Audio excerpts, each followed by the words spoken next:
एक गांव में दो दोस्त राघव और भोला रहते थे। दोनों बचपन के दोस्त थे, हमेशा एक दूसरे के साथ रहते। दोनों कोई ढंग का काम नहीं करते थे, कभी किसी से उधार करते, कभी कोई छोटा मोटा काम करके अपना खाना पीना करते रहते, नहीं तो पूरा दिन आलस में पड़े चारपाई तोड़ते रहते। अरे सुबह सुबह क्या करें समझ नहीं आता। चल यार चाय शाय पीते हैं, सुबह से उठे हैं थक गए हैं भाई। चल यार तू क्या देख रहा है, चल। अरे अरे अरे अरे तू बोल तो ऐसे रहा है जैसे खेत जोत के आया हो। काम कौन सा किया है सुबह से बस चारपाई तो तोड़ रहा है। अरे हाँ मेरे दोस्त, चारपाई तोड़ना भी कला है, तू नहीं समझेगा। और ये काम हर कोई कर भी नहीं पाएगा। इस बात पर दोनों हंस देते हैं और चाय की टपरी पर चल पड़ते हैं। अरे आ गए दोनों महापुरुष। बताओ भैया, एक एक कटिंग बनाओ या फुल ग्लास? अरे फुल ही बनाओ चचा, आज राघव की जेब गरम है। कल से बोल रहा है पैसा कमाया। देखें तो सही कितना कमाया है। चलो भैया, इसका मतलब ये हुआ कि आज सारी उधारी चुका दोगे। हाँ गरम है, लेकिन तेरे उधार में ही सब ठंडा हो जाता है चचा। अभी चाय पिलाओ, उधार का बाद में देखेंगे। लाओ जल्दी से। दोनों चाय का कप लेकर वहीं बैठ जाते हैं और बातें करने लगते हैं। अरे यार एक बात बता, तुझे याद है बचपन में जब हम दोनों सेठ जी के आम चुराया करते थे? यार तूने वो बात बोली है कि दिल मेरा गार्डन हो गया है। अबे साले, ये भी कोई भूलने वाली बात है? तू पेड़ से गिर गया था और मैं भाग गया था। सेठ जी ने तेरे कान ऐसे खींचे थे जैसे तेरे बाल खींच रहे हो। और तू भागा तो भागा, मेरे आम भी ले गया। दोस्त कम चोर ज्यादा है तू। अरे दोस्त, ये तो तेरी भलाई के लिए था। सोच, आम में होता कीड़ा तो तुझे होती पीड़ा, इसलिए पहले मैंने खाया, तुझे बचा लिया। अबे चुप कर नौटंकी कहीं का। भलाई के नाम पे सारी मस्ती करता है, बताता है भलाई। बचपन की बातें याद करके दोनों हंसने लगते हैं। कुछ देर बाद राघव फिर से बोलता है। अच्छा सुन भोला, सोचा है कभी? लोग बोलते हैं कि हम दोनों साथ रहते हैं, अगर एक दिन अलग हो गए तो? अरे पागल वागल है क्या, ऐसी बातें करता है? दोस्ती का मतलब है साथ मरना साथ जीना। अब जो भी हो, तू रहे या ना रहे, मैं तो हमेशा तेरे पीछे खड़ा रहूंगा। अरे जय वीरू हैं हम यार। जो भी गब्बर आया उसे ऐसा मजा चखाएंगे कि गिनती भूल जाएगा कि 3 थे या 4। हाँ। गांव में उस दिन बहुत चहल पहल थी। दोनों गांव में ऐसी भागदौड़ देखकर हैरान हो गए थे। चाय खत्म करते हुए चाय वाला से भोला पूछता है। अरे ओ चचा, ये बात बताओ, आज ये सब लोग रंग के डिब्बे लिए हुए इधर उधर काहे भाग रहे हैं? अरे भोला भैया, आपको मालूम नहीं है क्या? गांव में मेला लगने वाला है, उसी की तैयारियां चल रही हैं। चौधरी साहब ने सबको काम पर लगा दिया है। अरे पिछले मेले को साल भर बीत भी गया।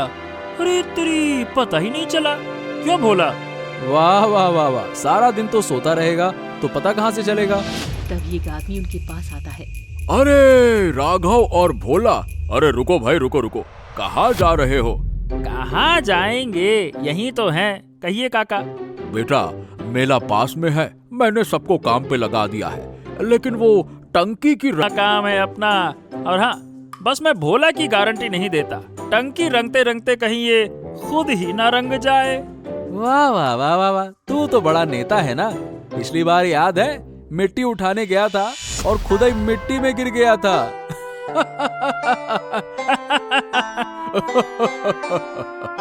सब लोग हंसने लगते हैं। अबे वो तो जमीन ही धोखेबाज थी, मैं क्या करता? अच्छा, ये बताओ कि तुम लोग कर लोगे ना, या फिर मैं किसी और को ढूंढूं? काका जी चिंता नको करो जी, काम दिया है तो समझो होगा जी। चल भाई, देख क्या रहा है, चल। दोनों दोस्त हाथ में रंग की बाल्टी लिए पानी की टंकी के ऊपर चढ़ जाते हैं। अरे भोला, तू है बड़ा भोला। अबे ये रंग ऊपर से नीचे लगाना होता है, नीचे से ऊपर कौन लगाता है? तू भी कैसी बातें करता है? अरे जैसे भी हो हमको रंग करना है, ऊपर नीचे से क्या लेना देना है। वैसे भी नीचे से कौन सा दिखेगा कि कैसे लगाया है। गजब बात करता है तू। दोनों टंकी की रंगाई का काम खत्म कर नीचे आते हैं। अब कुछ दिनों बाद गांव के मैदान में मेला लग चुका था। पूरा गांव रंग बिरंगा सजा था। राघव और भोला भी सज धज कर मेले में पहुंच गए। देख भाई, हमने जो टंकी की रंगाई की है ना, देख तो सही। आए हाय आए हाय हाय हाय, क्या चमक रही है। देख देख। अरे हाँ, हमने जो रंगाई की है चमकेगी नहीं तो और क्या होगा। और नहीं तो क्या। हाँ। अरे भाई, अब टंकी ही देखता रहेगा या आगे भी चलेगा? चल। अब अरे मैं तो देख रहा हूँ। चल चल चल चल भाई, चल चल। दोनों मेले में आगे बढ़ते हैं और एक पानी पूरी के ठेले के पास रुकते हैं। अरे भोला, तू है बड़ा भोला, रोता क्यों है? मैं पैसे दे दूंगा ना। अरे रो नहीं रहा भाई, ये पानी पूरी वाले का पानी तो जहर है, जहर। क्या मिर्ची है रे, इसे खा के तो आंखों से पानी आ गया। और बड़ा आया पैसे की बात करने वाला। चल अब तू ही पैसे दे, चल दे उसको पैसे। पानी पूरी वाले को पैसे देते हैं और दोनों वहाँ से आगे बढ़ते हैं। पास में नौटंकी हो रही थी, जिसमें एक रावण और एक हनुमान नौटंकी कर रहे थे। अरे राघव, एक बात बता, तुझे क्या लगता है, मैं हनुमान लगता हूँ या फिर रावण? अबे तू तो नौटंकी वाला बंदर भी नहीं बन सकता, बस दो तबला बन सकता है जिसे बैठ के बजाते रहो, तनक तनक धन। वाह वाह वाह वाह वाह, बड़ा आया। अबे तेरी शक्ल देख, तेरी शक्ल ऐसी है जैसे 5 दिन से मेले के झूले में उल्टा लटका हुआ है। अबे गुस्सा क्यों होता है? चल आजा आजा आजा, जलेबी खिलाता हूँ तुझे, आजा।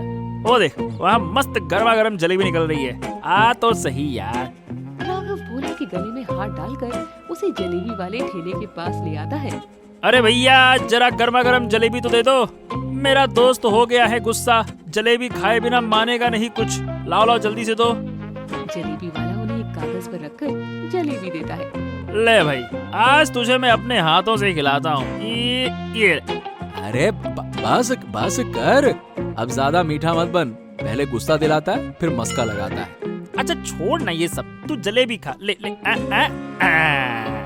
जैसे ही भोला राघव के हाथ से जलेबी का टुकड़ा उठाता है, पीछे से गोली चलने की आवाज आ जाती है। गांव में मेले का शोर एकदम रुक जाता है। सब लोग गोली की आवाज सुनकर थम जाते हैं। जैसे ही वे पीछे मुड़कर देखते हैं, मेले में कुछ डाकू घुस आए थे। उनके हाथ में बड़ी बड़ी बंदूकें थी।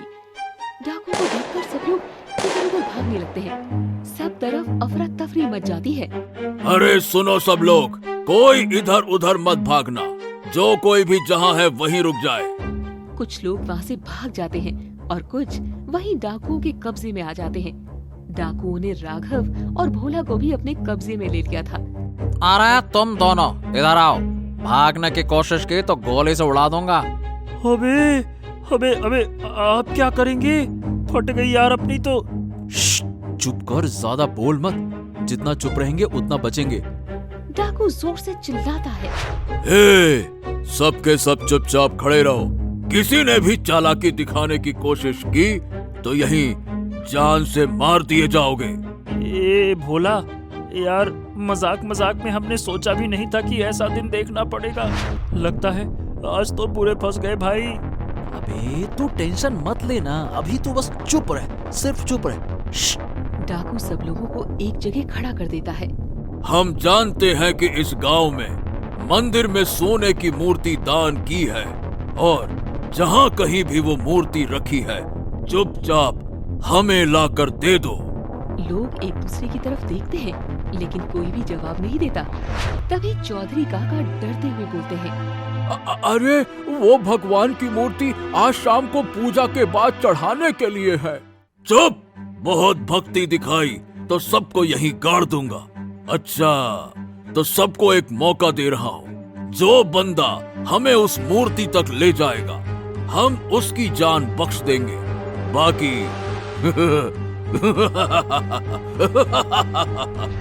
सब समझदार हो। गांव वाले और भी घबरा जाते हैं। हे राम, अब क्या होगा हमारा? हे राम, अब क्या होगा हमारा? हे राम, हे राम। राघव और भोला एक कोने में साथ खड़े थे। अबे तुम दोनों बड़े शौणे बन रहे हो। बोलो, तुम्हें अपनी जान प्यारी है कि नहीं? क्यों रे?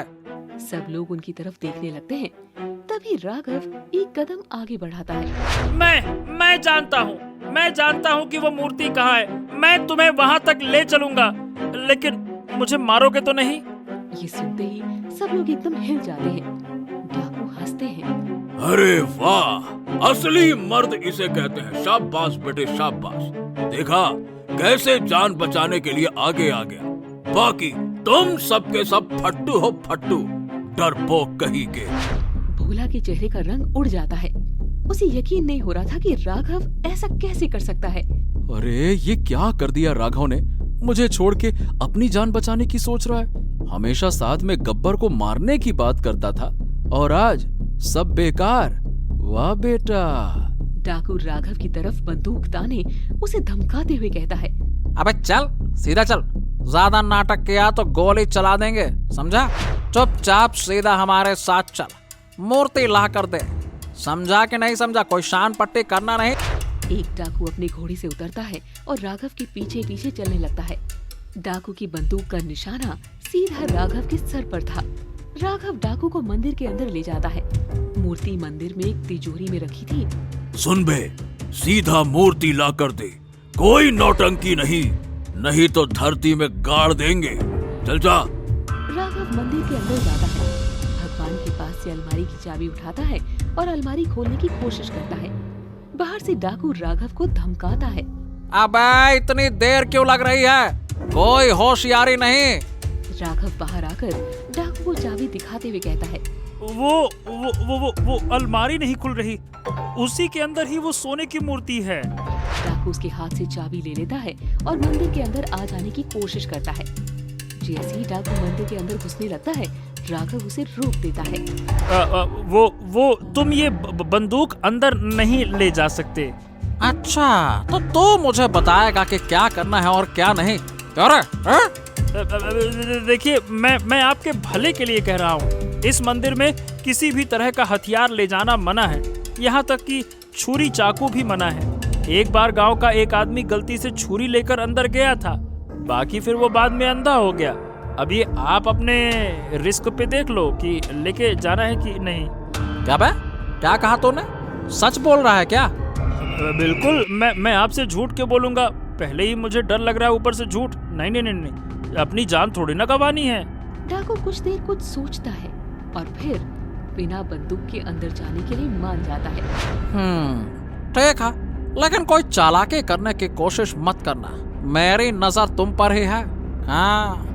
डाकू बंदूक अंदर रख और राघव के हाथ से चाबी ले मंदिर के अंदर घुसता है। जैसे ही डाकू मंदिर के अंदर घुसता है, राघव बाहर से दरवाजा बंद कर ताला लगा देता है। डाकू अंदर कैद हो जाता है। अंदर से डाकू चिल्लाने लगता है। अरे ओए ओए, यह क्या किया रे? दरवाजा खोल, दरवाजा खोल, वरना खोल दरवाजा, खोल।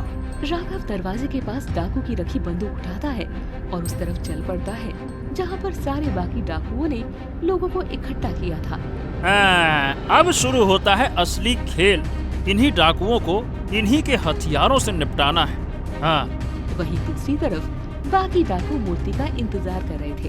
अरे मूर्ति अभी तक नहीं आई। अगर 5 मिनट के अंदर मूर्ति नहीं आई तो एक एक करके तुम सबका नंबर लगेगा। डाकू अपनी बंदूक भोला की तरफ तान देता है। तभी पीछे से राघव बंदूक लेकर पहुंच जाता है। अरे चोरों, तुम्हारे सरदार अब मेरे पास हैं और तुम्हारी मौत भी। सब डाकू एक पल के लिए रुक जाते हैं। अरे ओ चोरों, तुम्हारा खेल खत्म। अब शुरू होगा हमारा खेल। अरे राघव, तू आ गया।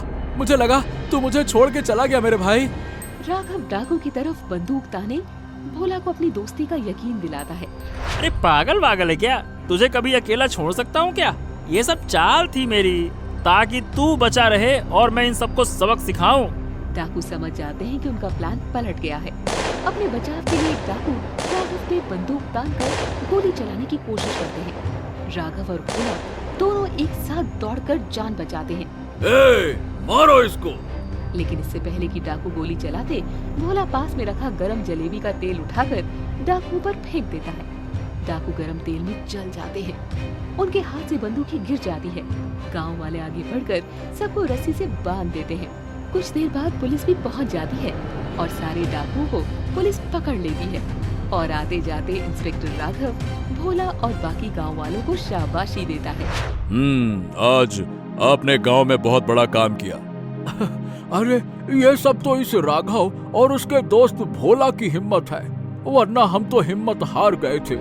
देखिए, ये बहुत ही खतरनाक डाकू थे। सरकार ने इनका पता बताने वाले पर 50,000 रुपए का इनाम भी रखा है।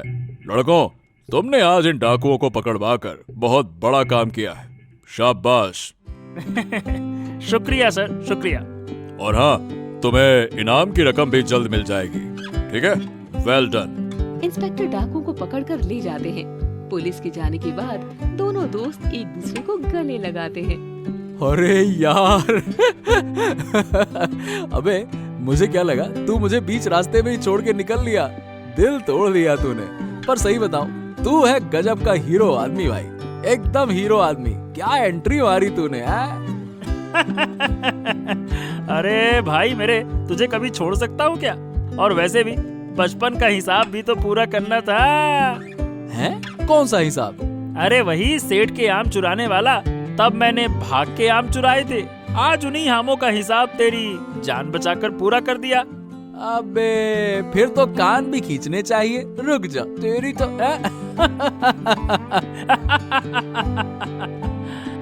दोनों दोस्त फिर से हंस पड़ते हैं।